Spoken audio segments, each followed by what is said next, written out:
Ladies and gentlemen, welcome into your weekly review. Ladies and gentlemen, we had a great week 3 going on.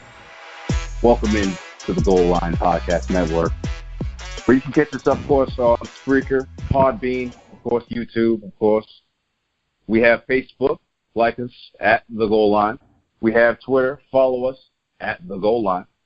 And, of course, we have Instagram, like us, follow us. I already said the name enough. The Goal Line, of course.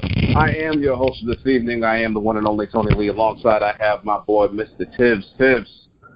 Yo, week 3. Enough, man. You've already seen this enough. Week 3, full of absolute surprises from beginning to end. All right? Mm-hmm. All right, you ready for me to take it away? Let's take it away, starting with San Francisco 49ers and the Los Angeles Rams, 41-39. And you said before we started recording that the over-under for this game was 39, and the Rams took care of that themselves. Now, neither of these teams is really known these days for being, an offensive or even a defensive powerhouse. But I just couldn't believe how much of an elite tag might be a little too early, but how efficient Jared Goff was spreading the ball around. He had 2 wide receivers in triple digits. He had Todd Gurley involved, 2 touchdowns on the ground, 1 in the air.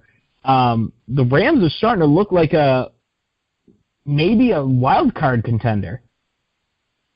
I mean, if anything, you would definitely say that they have a good shot at winning their division. I mean, right off the bat, you start off with a good division win against the 49ers. And, of course, like you said, you had 2 receivers in triple digits for receiving, with Robert Woods at 108 and Sammy Watkins with 106 and 2 touchdowns. Jared Goff was extremely efficient in regards to his rating, with being a 145.8.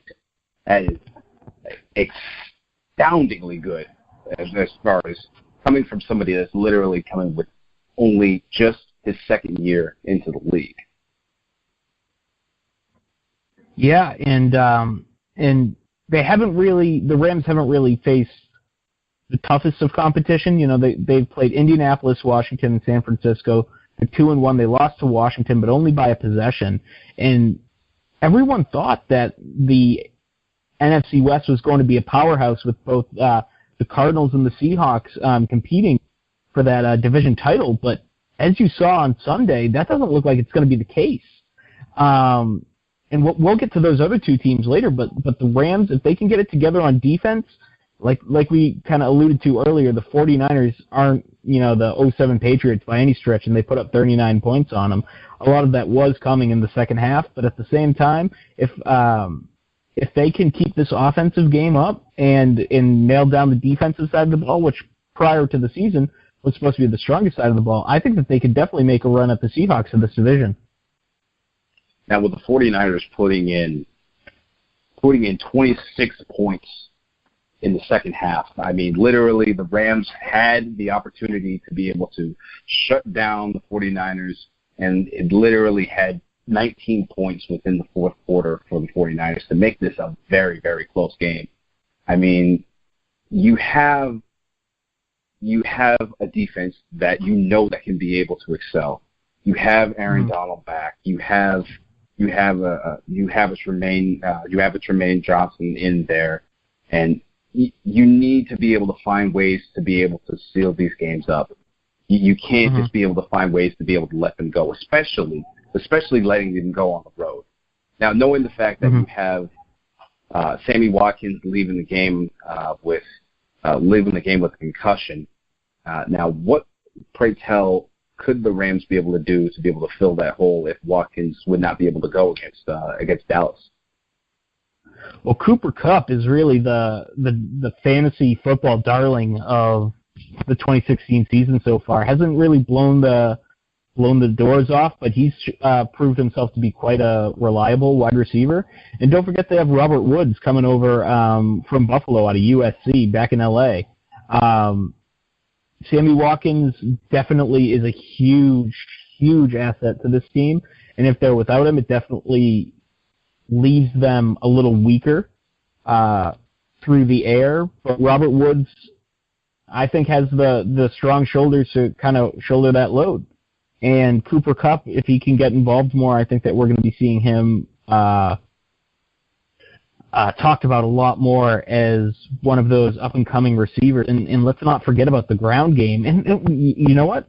Another wide receiver that we didn't talk about because he hasn't really made an impact this season at all is Tavon Austin out of Baltimore, Maryland, as you told me when we did our division previews. Only touches were on the ground this game. He didn't have anything through the air, which was so strange because, one, he got a huge contract, and two, he only has one catch over the entire season. Do you think that this is him slowing down, or do you think that this is Coach Sean McVay's kind of way of leading him into the system? Now, I do believe that Austin did leave with a concussion as well. Tavon and Sammy Watkins did leave with a concussion, so that could be the reason for his reason for his deficiency based on receiving levels. But having Cooper Kupp, having him be able to step up if for some reason Sammy Watkins or Tavon Austin couldn't be able to go in Week 4 would be a huge beneficial aspect for Jared Goff, because he's definitely going to need another target other than Robert Woods and Todd Gurley in the backfield. Now, given the fact that you have Brian Hoyer coming out with a 23 out of 17 with 332 and 2 touchdowns, I mean, solid game. You did have the one pick, but knowing the fact that he still came out, he still managed the fact of being able to put up a chance to be able to have the 49ers be able to have a chance to win it, and having him being able to rally the team and be able to let pretty much carry the load on his shoulders. Do you feel that Brian Hoyer still has an opportunity to be able to come to and be able to have an opportunity to get the 49ers out of this hole? I like Brian Hoyer, former Patriot, but at the same time, I think he's kind of going into a no-win situation here because this is definitely a team in the rebuilding phase. They don't necessarily have that much of a receiving core right now. Pierre Garçon in the Kyle Shanahan offense, again, is proving dividends. He had 7 catches for 142 yards on Thursday night, but outside of him, you got Marquise Goodwin, and then the third best wide receiver in this game was Kyle Juszczyk, a fullback, coming over from the Baltimore Ravens. Another shout out to G. Carlos Hyde on the ground gives them a little punch, but I don't think Brian Hoyer has any hopes of even sniffing the playoffs this year. I mean, if you're going to have something, you got to want to have Carlos Hyde be able to punch it in the red zone. That's exactly what he did. That's exactly what he did within this Thursday night game. All right. Are we going to move on to the one that was down in London? Yeah, let's go across the pond. I've been waiting for this one. I really have. I know. It's so strange that our resident Ravens fan, G, was unable. He didn't want to come to this one, and it's strange because he's coming off the huge prediction preseason that this Baltimore Ravens defense was going to be the best defense of all time. Gee, they scored only 7 points at the very end on a Ben Watson Ben Watson, another old Patriot, connecting from Ryan Mallett, another Patriot. Lots of old Patriots going on today. But they had less than 300 or 200 yards of total offense. It's awful. That offense is bad, but what's even worse is their defense, blowing up 44 points. Blake Bortles threw for 4 touchdowns. Blake Bortles, one of the worst quarterbacks that we've seen in forever, completely lit these Baltimore Ravens up. Is it time to hit the panic button as a conversation for Crosstalk tomorrow? But what is going on? What happened during this game, Tony? I mean, honestly, it pretty much was just bad play. It was seriously just bad play all around. Right off the bat, you had Joe Flacco with 8 of 18, only 28 yards, 2 crucial picks. two crucial picks that pretty much just put Jacksonville right into Ravens territory and just allowed them to be able to just run roughshod on them. I mean, right off the bat, you have Blake Bortles throwing for 4 touchdowns. This man had a rating of 128.2 over a Ravens defense that was supposed to trump the 85 Bears. I'm sorry. That hurts me to be able to hear what I heard. Yeah. And you're a friend, but you have to answer for this, man. We're going to talk about this on Crosstalk tomorrow. But overall, I'm really impressed with what the Jaguars offense was able to accomplish. Mercedes Lewis, one of those ageless wonders with 3 touchdowns, 62 yards. Leonard Fournette out of LSU, showing that he is a man and ready to ball.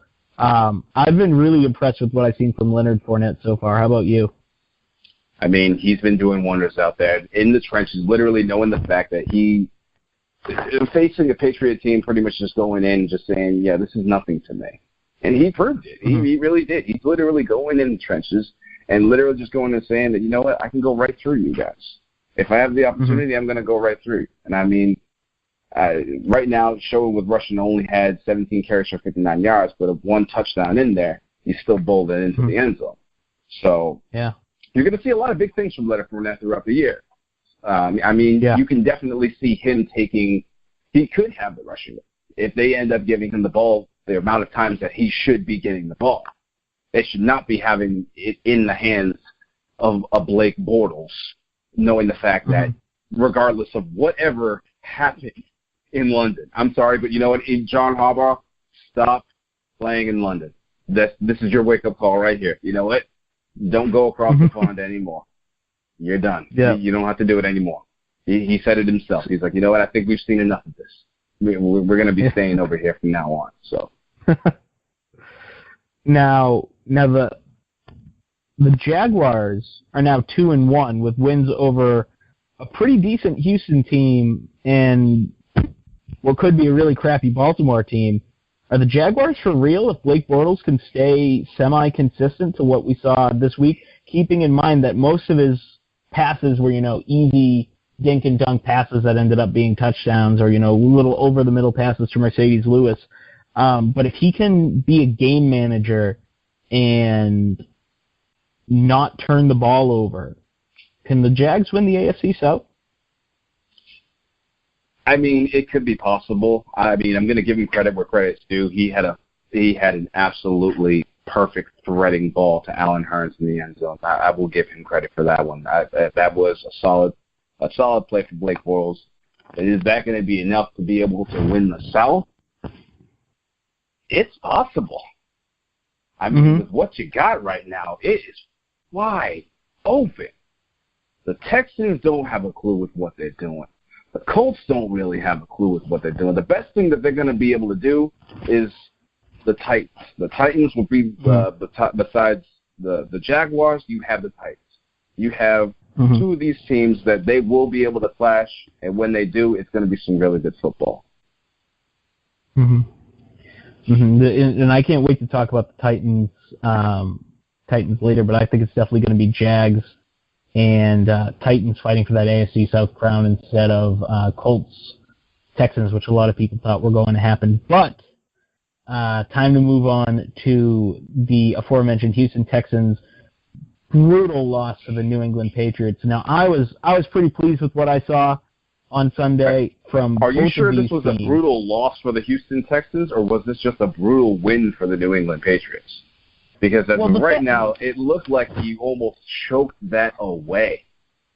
Almost choked it away, and, I mean, given the point where you had two costly mistakes from the Houston Texans to set up that pretty much perfectly threaded ball to Brandon Cooks, which he had both of those feet in.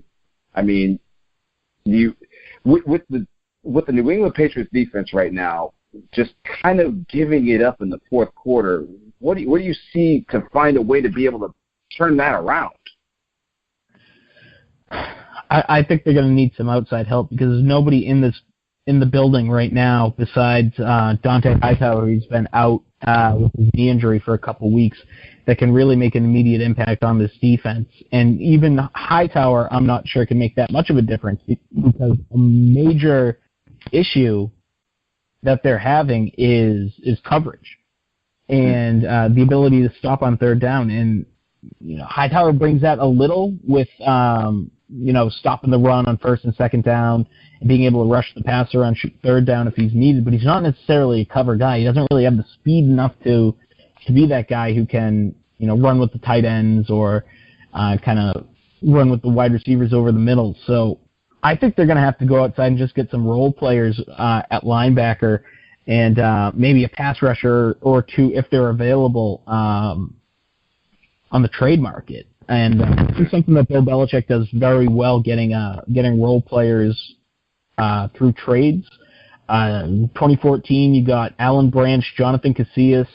The year before that, 2013, or maybe it was 2012. 2012, they got Aqib Talib. So he can always find these guys that make an impact on these teams, on the Patriots teams. But I'm not sure if they're there right now. And you said it perfectly. Tom Brady had a vintage Tom Brady day that really allowed the Patriots to get back into this game, but it would not have happened if the Texans, and specifically Bill O'Brien, did not make some crucial game mistakes, not going for it on fourth down, kicking the field goal, not using his timeout in the fourth quarter until there were 2 seconds left was really astounding. There's something about the Patriots that brings out the worst in opposing coaches and quarterbacks. Now, Deshaun Watson looked like a beast, in my opinion. The Patriots could not bring him down. That could have been because their defense is awful, but he was getting hit left and right, and he was staying calm. He was looking downfield the whole time. He did one bad pass that resulted in a Stephon Gilmore interception. He had 2 interceptions on the day, but the last one was a Hail Mary to the end zone, which, as you know, isn't as automatic as it used to be. I think the future is bright for the Texans. I think they finally found their guy. Deshaun Watson looks like he belongs in the league. How do you feel about that? I do agree with you. I mean, he had enough poise in the pocket to be able to have an extremely stellar game, throwing one touchdown, of course, to Ryan Griffin and another one there to Bruce Ellington. I mean, I am going to give props where props is due. Your boy had 5 touchdowns, okay? Tom Brady pretty much played a traditional, systematic Tom Brady game, normally. I mean, there's one thing that I could not be able to say was wrong with this team. And on this day, it was not going to be number 12. I mean, he did not do anything to cost him that game. I mean, he got put down 5 times, which is, I mean, you got to find a way to be able to keep him up. I mean, you do not want to be able to have him on the turf even 5 times. You want to keep him clean. I mean, if anything, you want to be able to make sure this offensive line is staying stout and staying stellar. I mean, the rushing game, it only had just 59 yards rushing. So, I mean, if anything, 12 carried him. 12 pretty much carried this team to this victory. So I will give Tom and Bill Belichick, of course. I have to give Bill his props, too, because it's not just Tom. It's also Bill as well. So I'm giving both of them their props for this game. So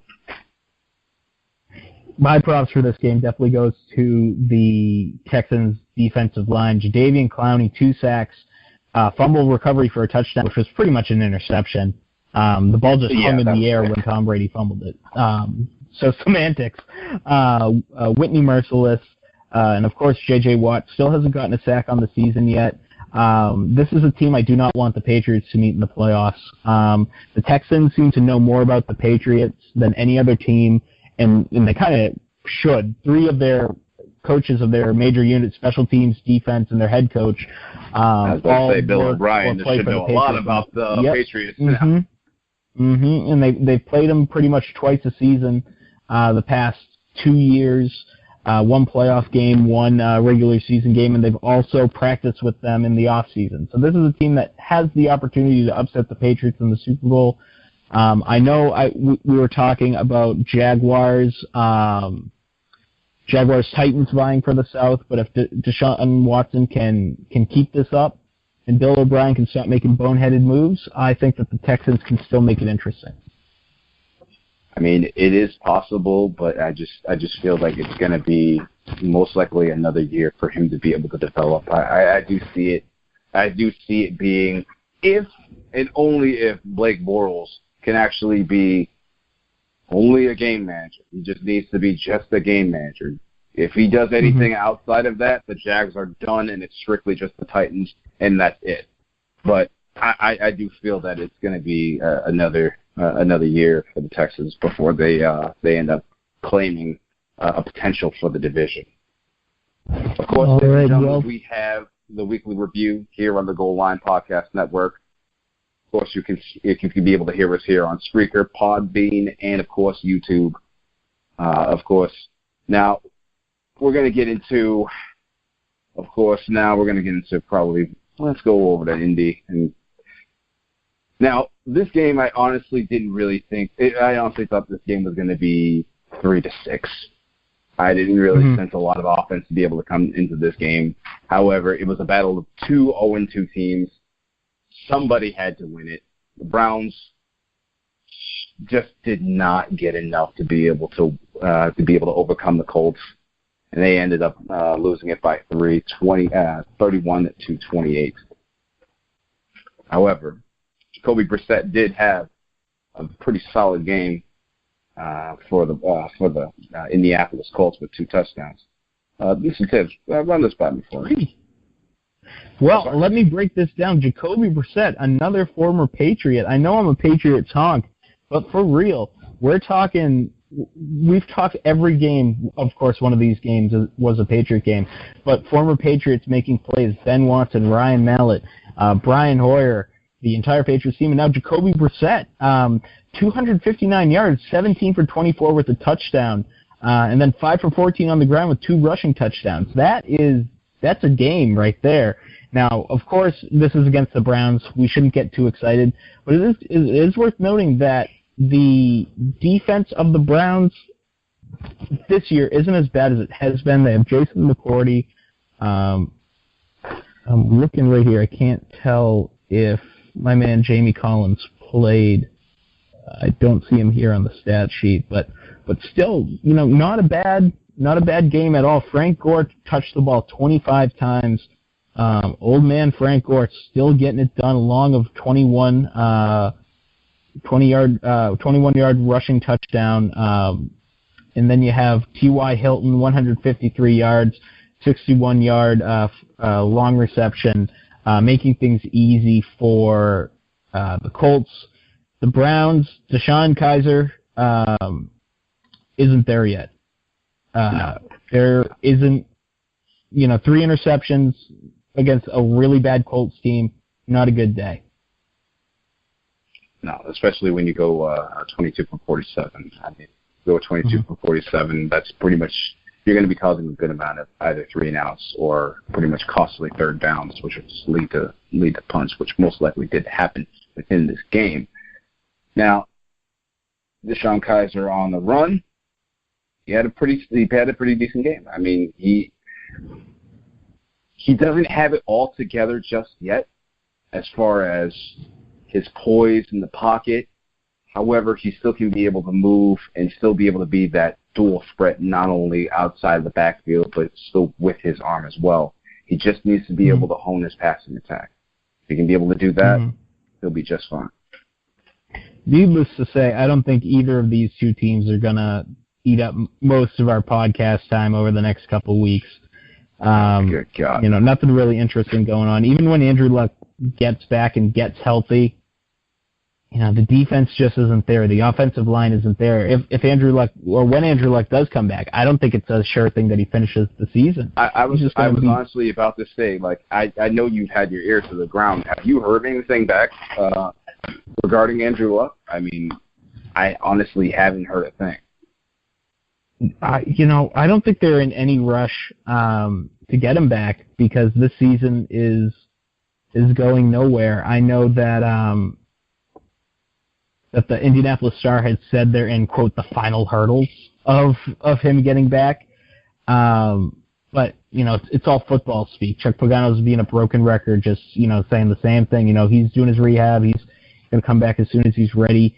But for what? So he can get crushed and need another surgery on his shoulder, or get something messed up with his knee just so they can go 6-10? Right. I don't think that the Colts are that anxious to get him back. So what you're pretty much saying is there may be a possibility that Andrew Luck just may sit the season and just say, you know what? I wouldn't be surprised. I'm just going to let this. I wouldn't be shocked. Let this ride out. Would not be surprised at all. That would make a lot of sense. I mean, you would figure that there would be some kind of timetable for Andrew Luck, considering the fact that, the season's been ramping up. So, all right, we're going to be able to move right along. Let's fly on over to Buffalo. Over to Buffalo. I can't believe I'm going to actually even say this.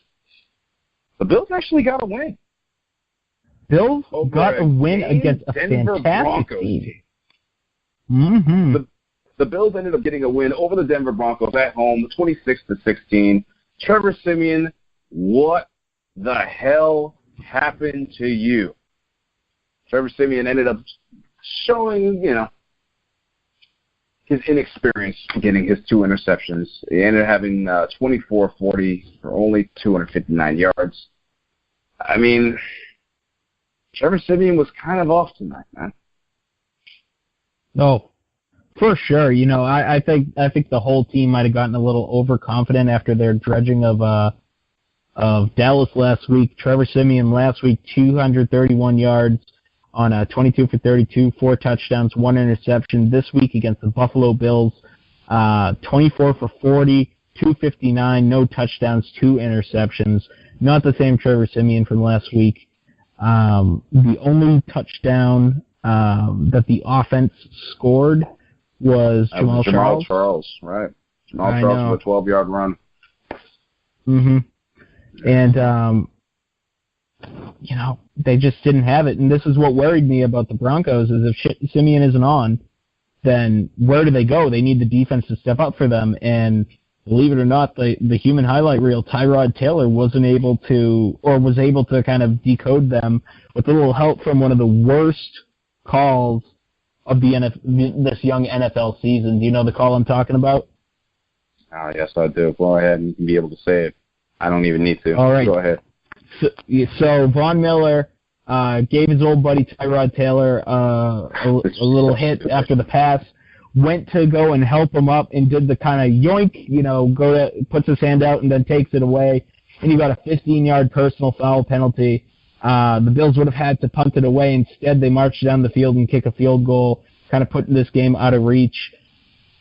What was up with that? But why does that need to happen? I'm sorry, but that's just foolish on the league, man. You know what? It's not the situation where he's touching them. He's not like sticking his tongue out and going, like, no. That was not necessary. And of course, on the other hand, of course, Von Miller, the hell are you doing? You don't even need to be doing that in the first place. Just walk away.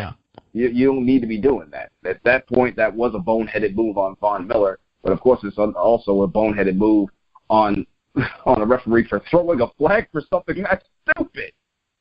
I know. I am excited about the Bills, though. I think it's going to be they're going to be a sneaky good team. They haven't really had the hardest competition out of any of the teams in the league. They played the Jets and they completely embarrassed the Jets, 21-12. So I'm hoping that Buffalo can really keep it going. It's going to be interesting if they can kind of rival the Patriots in the AFC East. They haven't had a real rival in this division since the heyday of the Rex Ryan Jets. And even though they beat them in the playoffs once, I don't think we ever took those Jets seriously. So what do you think of this Buffalo team? Do you think they can make some noise, maybe grab a wild card spot for the first time since 2000? If there's one thing that if Buffalo can be able to say right now, and I don't know how long that they could be able to say this, but hey, you're in first place right now, buddy. Good job. Good for you. You're in first Good place for you, Buffalo. with the New England Patriots, of course, but you're still in first place right now. Enjoy it while you can, Buffalo. What's that? I said enjoy it while you can, Buffalo. We're coming for you. Exactly. I mean, as of right now, they're going to be tested against a very game Atlanta Falcons next Sunday on the road, knowing the fact that Atlanta is definitely going to be coming to play. They're going to be tested. They're definitely going to be tested. Now, this is going to be one of those games where you're going to really feel what you're going to see out of the Buffalo Bills. I mean, if you have a Buffalo Bills team led by a Tyrod Taylor can go into Atlanta and be able to take out the Falcons at their own stadium, you actually have a team that could be able to make some noise throughout the season.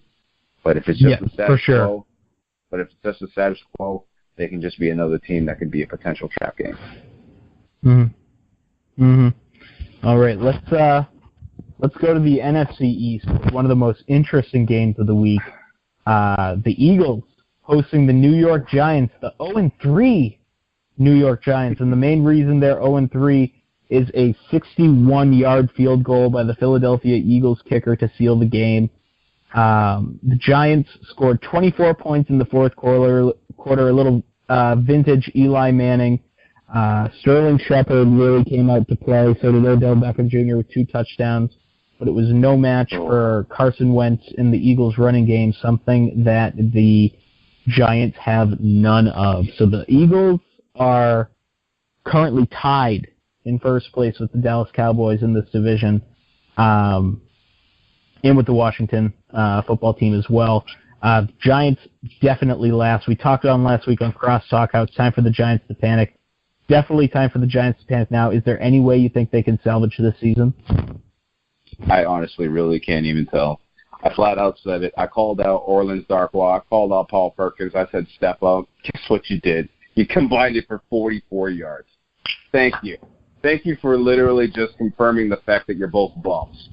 Regardless of the fact of, I mean, if Eli Manning can still be able to get time in the pocket to be able to throw 3 touchdowns, you have the opportunity to be able to run through the trenches and be able to gain more positive yards than 44 yards. I'm sorry. You need to step up in order to salvage this season. The offensive line needs to be able to step up, and I guess it did considering the fact that the Giants ended up putting in 24 points in the fourth quarter. So, I'm sorry, but I'm giving it back to the running backs. Do something. For the love of God, do something. I can say that Odell Beckham Jr. did have a very, very good game, knowing the fact that he had 2 outstanding touchdown catches. I mean, one of them, I was so surprised in the fact that he ended up making the catch, but then realized, you know what? He does this stuff in this league. He really does. So he does. Yeah, he's a freak. He really is. And Brandon Marshall, targeted 11 times, caught 8 balls. Starting to wake up, still not the same old Brandon Marshall. I think that this Giants team is going to gain steam. I think that the division is definitely out of their reach. Wild card, most likely out of their reach, even though the season's so young. It's just there's so many great teams in the NFC this year. And the Giants are way behind the gun. They're defeated. They are tied with the Browns right now. So there's really no easy way to say it. They're tied with the Browns, the Chargers, and that's it. The Jets, and the 49ers. The Jets have a win. Oh, yes. The Chicago Bears have a win. The Colts have a win. And Cincinnati. I apologize, but still. Giants, you're in trouble. The Eagles, I'm excited for the Eagles, man. I like Carson Wentz. I love this team. Wendell Smallwood and LeGarrette Blount really led the day for them rushing. Poor Darren Sproles, someone who I've enjoyed watching on the football field for a while, can run the ball, can catch the ball, can play special teams, broke his, was it his arm or his leg? He broke his arm and tore his ACL on the same play. That's just rough. That's probably the end of his career for Darren Sproles, and it's been a good one. No, and it really was. I mean, going back to the Giants, it's not even going to be any easier for them. They got to go back on the road. They got to face Tampa Bay at Tampa Bay. It's pretty much just pressing the panic button right now. Just keep pressing because it's not going to be going away unless there's some rejuvenation within that backfield or some rejuvenation within that defense. This is just not going to be going away. All right.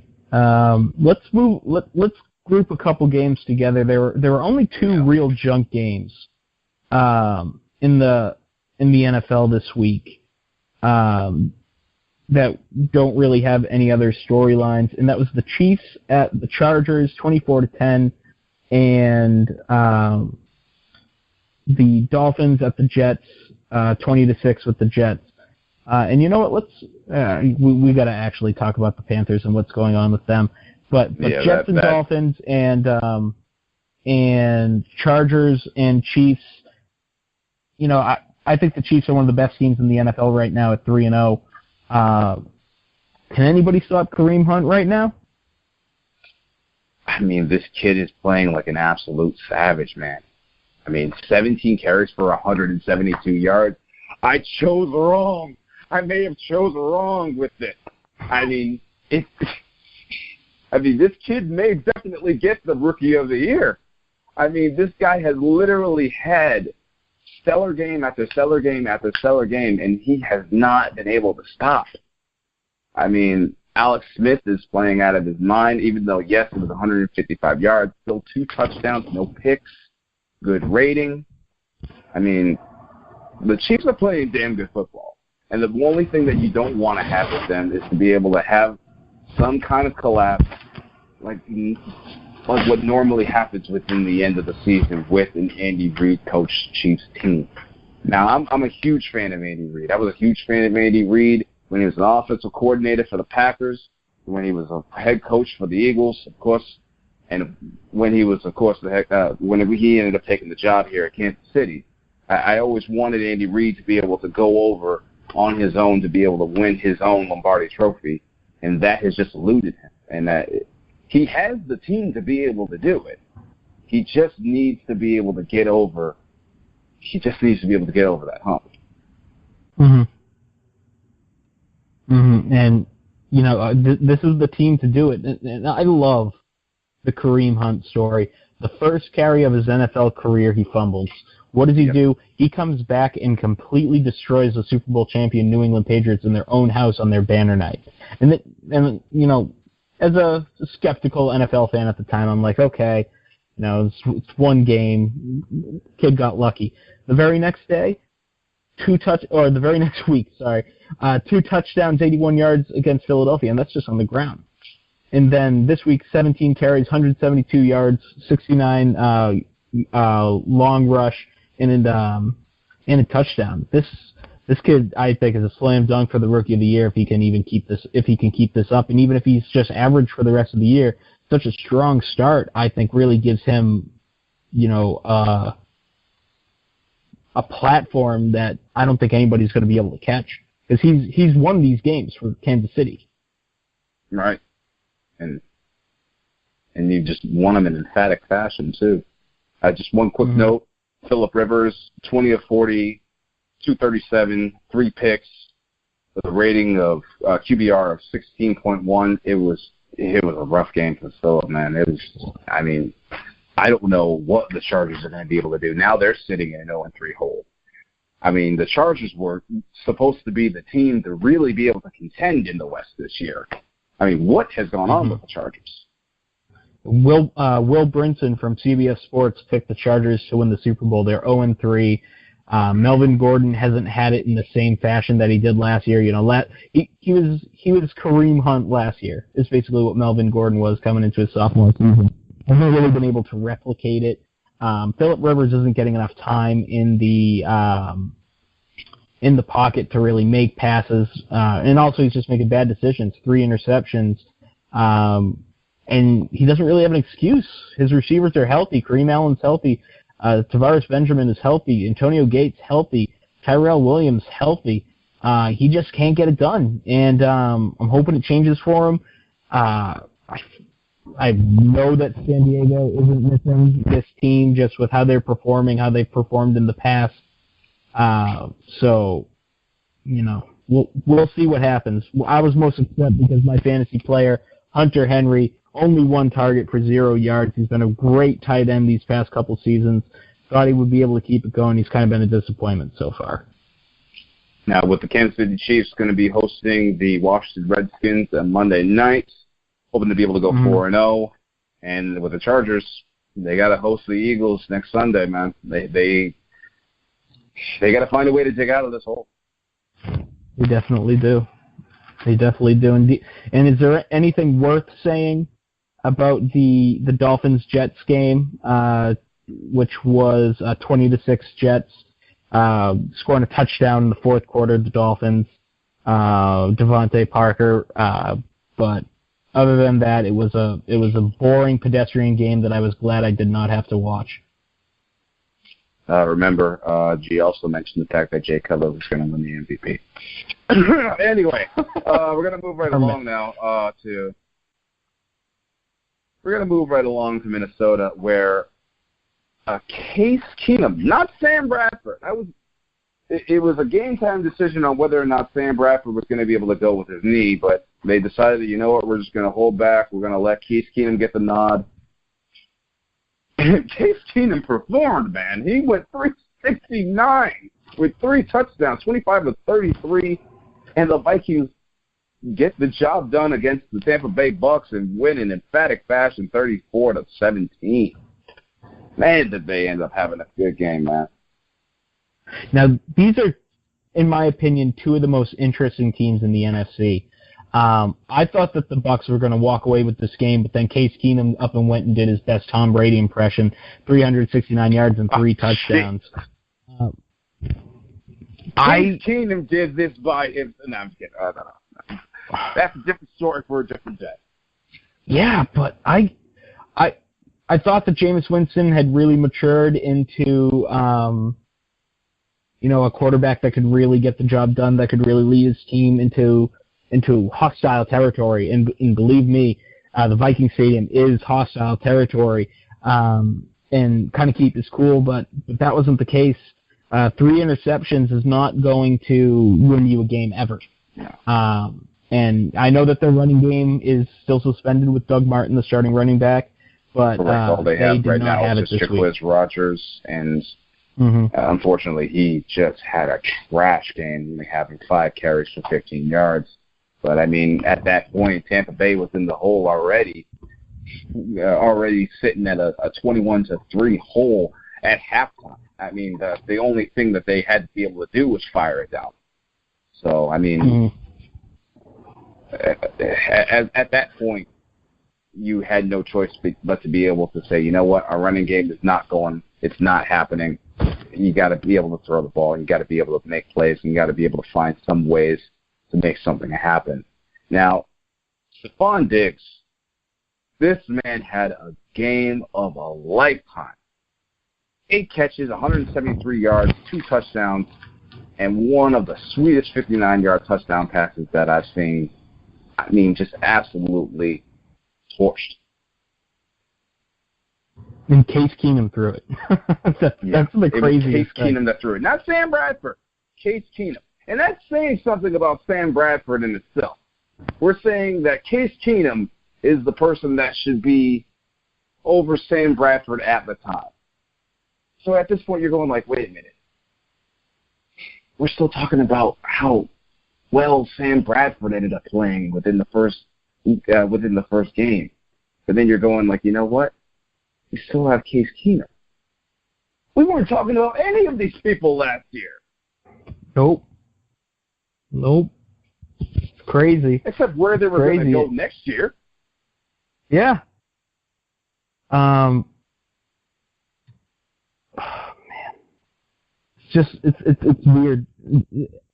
I don't know what the Vikings are going to do. I don't know if this is a case of just Tampa Bay enjoying the legendary Minneapolis nightlife, and they just never got off the bus. But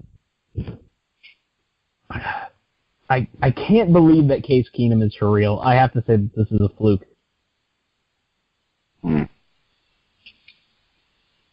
Just strictly a fluke. Just pretty much saying, this was just one of those throwaway games. We'll see. We'll see. I know that Gerald McCoy went out with an injury as well, and Mike Evans can't really get much done when he's being double teamed by Harrison Smith and Xavier Rhodes. But moving on, what do you feel? What are you feeling next? You feeling Falcons, Lions, or Saints, Panthers? Oof. I mean, going from one that's one of the games of the week to one of the biggest disappointments. When people ask if you want the good news or the bad news, everybody pretty much says they want the bad news. So let's just start off with the fact that Cam Newton just got absolutely destroyed by the Saints at home. Embarrassing. Good Lord. But hey. What?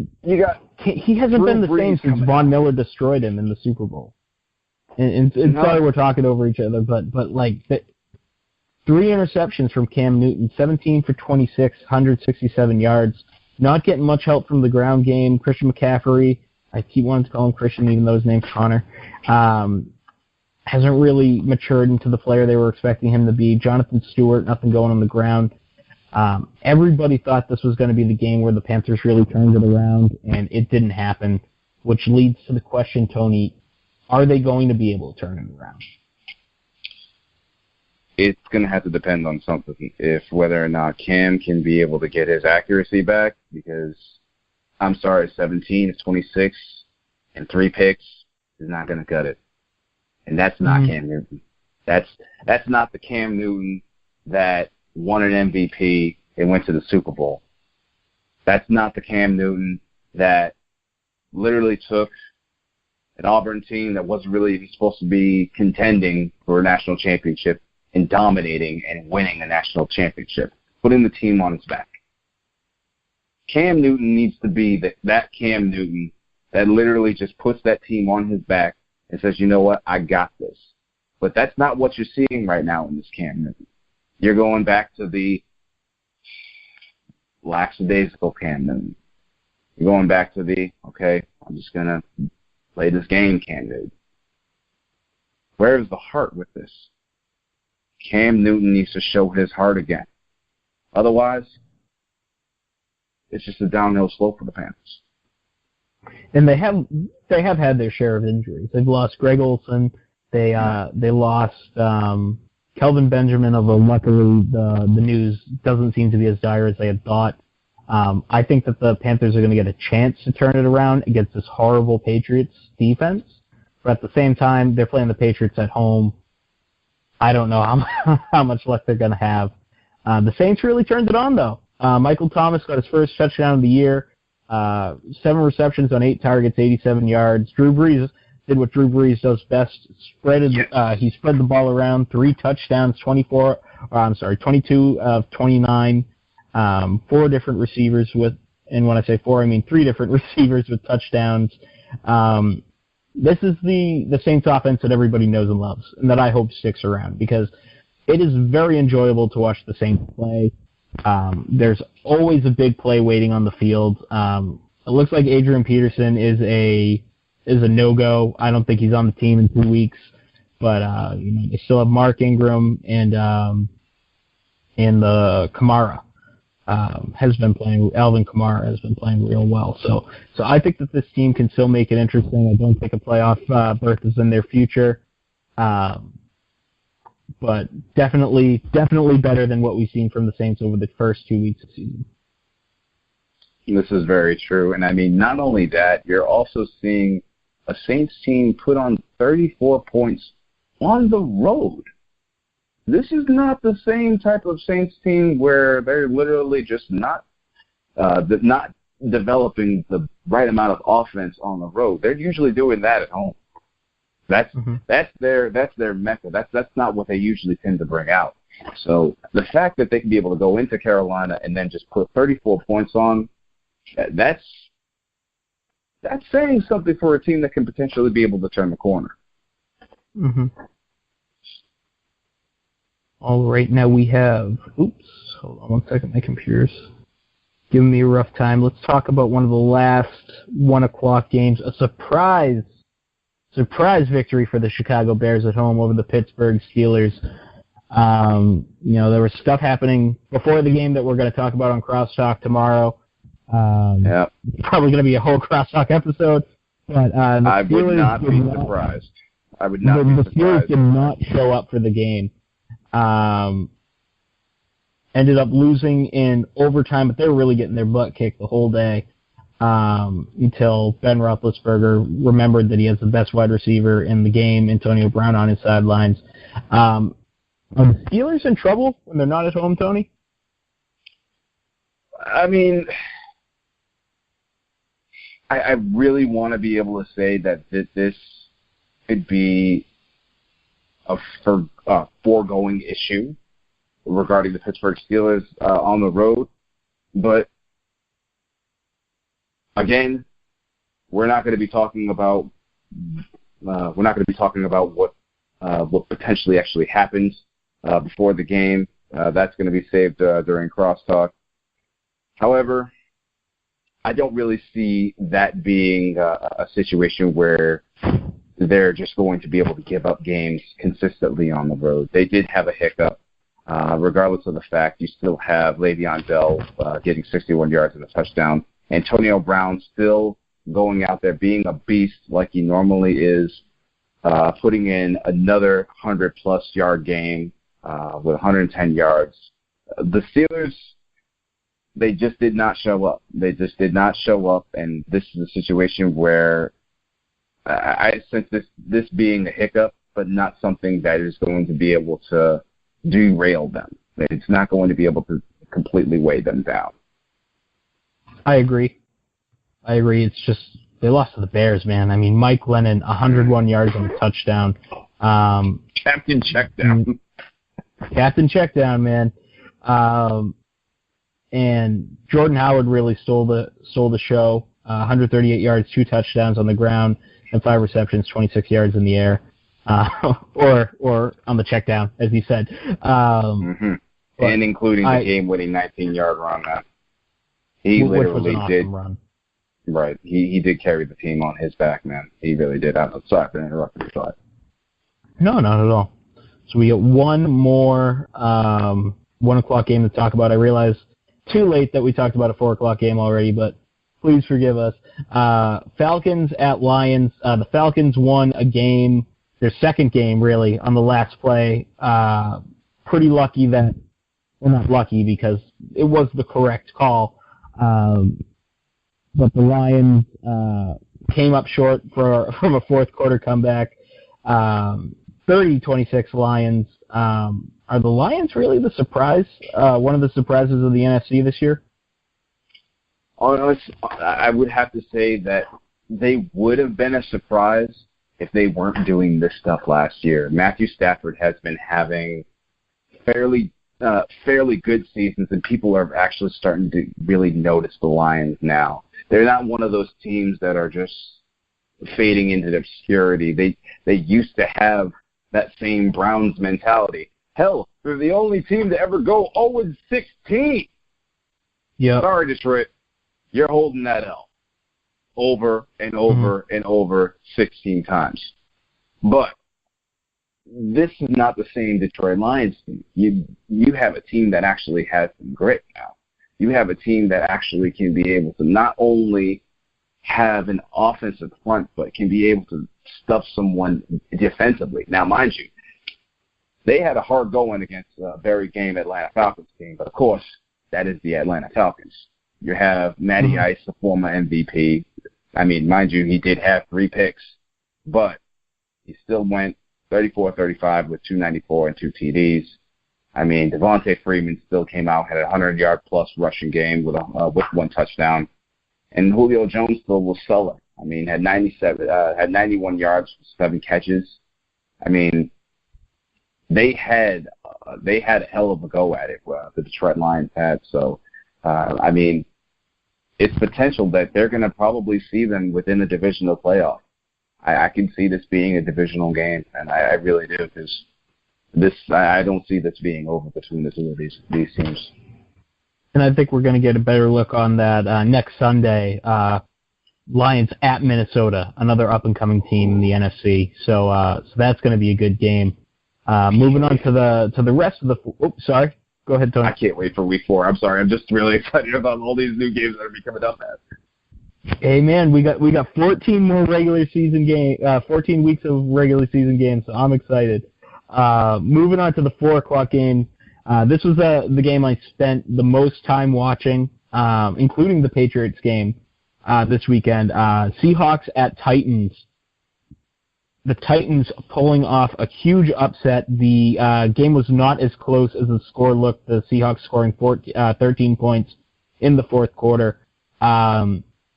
The Titans are looking for real. The pressure on Russell Wilson wasn't as bad, and his stat line shows that. 373 yards, 29 for 49, 4 touchdowns, no interceptions. Also had a decent day on the ground with a long of 11.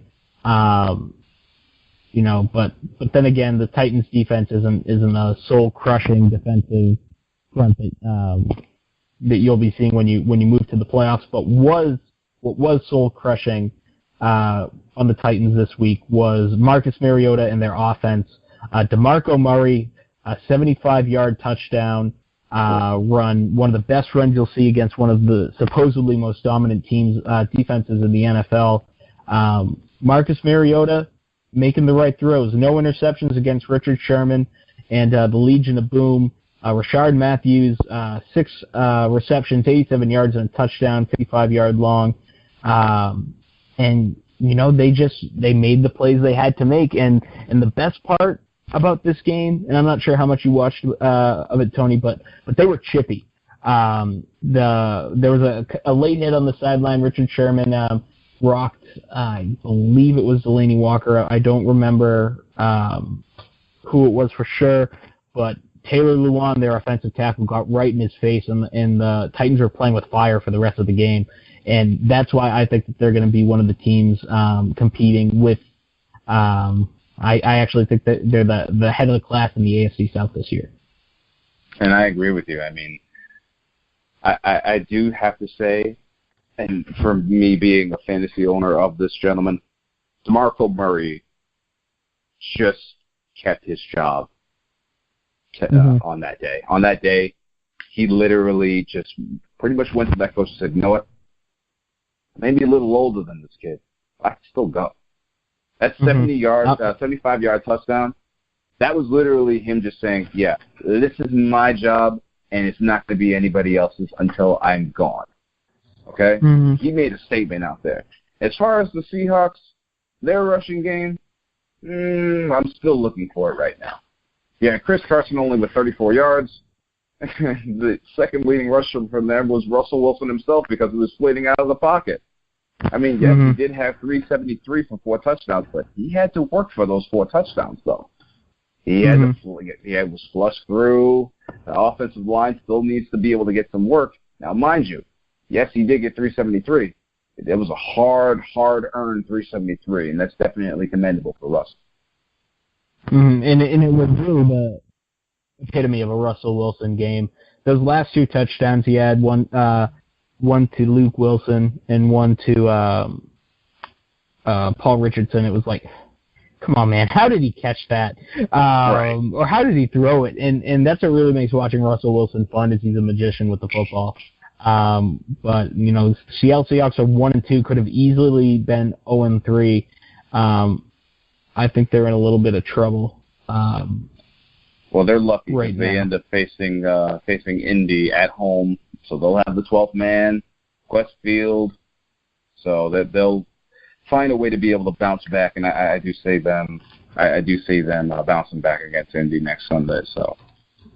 Yeah, and that's gonna be a slaughter. That's gonna be like one of those ones that, does the NFL need a mercy rule? But moving on to the last 4:00 game, 2 teams still trying to find their way, Green Bay and the Bengals. Green Bay moved to 2-1 over the 0-3 Bengals with a 27-24 overtime win. Packers scoring 17 points in the second half, and the Bengals only 3. You could definitely tell it was a different offensive coordinator running this Bengals offense. Joe Mixon was the clear favorite, getting the ball 18 touches, 63 yards with a long of 20. There's a long way to go to fulfill the expectations set on him, but Andy Dalton didn't impress, man. You got to remember he has AJ Green. He's supposed to throw for 4 touchdowns a game, and he only threw for 2 for 212 yards.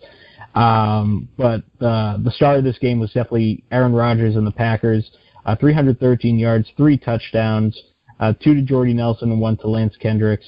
Are the Green Bay Packers finally figuring out? I mean, at this point, you have the opportunity to beat a Bengals team that's literally just it's getting to the point where the Bengals need to show themselves. And, I mean, right off the bat, A.J. Green, 10-yard touchdown from Andy Dalton, right off the rip, first quarter. They needed to punch Green Bay right in the mouth, and they did. And Green Bay needed to find some way to punch right back, and that's what they did. So are the Green Bay Packers back? Not yet. I need to see more. I would need to be able to see a lot more coming from the fact that, you know what, you needed to be able to beat a team in the Cincinnati Bengals who literally, not going to lie, Marvin Lewis, you should have been fired 3 years ago. I'm sorry, for sure. You should have been gone a long, long time ago, and the fact that you're still there, I'm sorry, that surprises the ever-loving hell out of me. Now, yeah, the Packers got the Bears Thursday night. I mean, at this point, regardless of the fact that the Bears ended up beating the Steelers, you pretty much see this being a W for the Pack, wouldn't you say? Oh, 100%. Aaron Rodgers always kills the Packers. I'm expecting Jordy Nelson to have a huge Bears, game right? if he plays. Yeah. Apologies. Shouldn't be podcasting at 11. He kills those Packers all the time with his wonderful play. Yeah. Yeah. But yeah, Aaron Rodgers always beating up on the Bears. I think that as long as he can stay upright, and I don't think he's going to have a problem with that against the Bears, they're going to cruise to 3-1. Cincinnati has a game against Cleveland, so you hope they turn it around for the sake of Marv Lewis, who, like you said earlier, still has a job which confounds us. But I think that these are two teams definitely on the rise. Moving on, do you have anything else to say about this game before we move into the Sunday night surprise game? I honestly got absolutely nothing for this game. I mean, I expected the Packers to be able to pull off the victory. So I mean, at this point, Marvin Lewis should have been gone a long, long time ago, and the fact that he still has the job surprises the ever-loving hell out of me. So I got nothing else to say about this. Something else that's I got a surprising the lot ever-loving to say hell about out of this me. next one here, though. Exactly. Washington Redskins 27, Oakland Raiders 10. This was a team that everyone was talking about to lead the AFC West and possibly even represent the AFC in the Super Bowl, and the Raiders got completely smashed in by the Washington Redskins. Derek Carr, 118 yards, 1 touchdown, 2 interceptions. Not really looking like Derek Carr, looking more like his brother David. No run game at all. Marshawn Lynch, 6 attempts, 18 yards, but you really don't have a choice when you're already down 14 at the half. What happened in this game, Tony? I honestly really pretty much say, I can honestly just say, you know what? I think pretty much their bodies were at the stadium. Their minds were still on the airplane. I mean, literally, it was the point where you're seeing Derek Carr make these throws, and you're like, okay, that's not what he normally does. No. He is making these god-awful throws, and I'm going like, what are you doing with this? Like, I see him, it just absolutely baffled me with the fact that whether or not he was that bad or the Redskins defense was that good. Now, I mean, I really couldn't be able to say. I really feel like the Redskins defense had his number tonight. I really on Sunday. I really do. I mean, it wasn't just the fact that they had him based in the secondary. They had him in the front seven too. Marshawn Lynch couldn't go anywhere. He couldn't go inside, outside, any which way possible. And the worst thing was, the Redskins, they just took advantage of it. They found ways to march right down the field, time in and time out, regardless of the fact that the time of possession was solely based on the Redskins and nothing else. Now, the Raiders are playing Denver in Denver next week, a Denver team that just lost to the Bills, and they're going to be hungry for vengeance. If they go 2-2, I think we're talking a players-only meeting. Because they have to turn it around some way if they're going to be the team that everyone thought they were going to be. Washington really impressed this week. Samaj P. Ryan, not as much. The running game from the Skins was lacking, but the passing game was on point. Kirk Cousins only missed 5 throws. Corey Thomas, their running back, 150 yards receiving and a touchdown. Vontae Davis, Vernon Davis, who knew he was still playing. And then you got Jamison Crowder with 6'6", 52 yards. So he's finally waking up. Washington Redskins, Dallas Cowboys, Philadelphia Eagles, all tied at 2-1 in the NFC East, making good on the promise that it was going to be one of football's most entertaining divisions. Anything to say about this game before we move to the Monday night game, the final game of the week? I honestly can be able to say, you know what, that Raiders and Broncos game is going to be a bloodbath. Those two teams coming off of losses that should not have been. They're going to both try to want to be able to right the ship, and it's going to be some fun football to watch. Now, I 100% agree with that. And speaking of fun football, I didn't watch as much of this game as I would have liked to. Dallas Cowboys 28, Arizona Cardinals 17. Cowboys bounced back from their drudging against the Broncos. Dak Prescott hardly threw the ball, only 13 for 18, 183 yards and 2 touchdowns. Zeke Elliott bounced back from his 8-yard showing against the Broncos with 80 yards and a touchdown on the ground.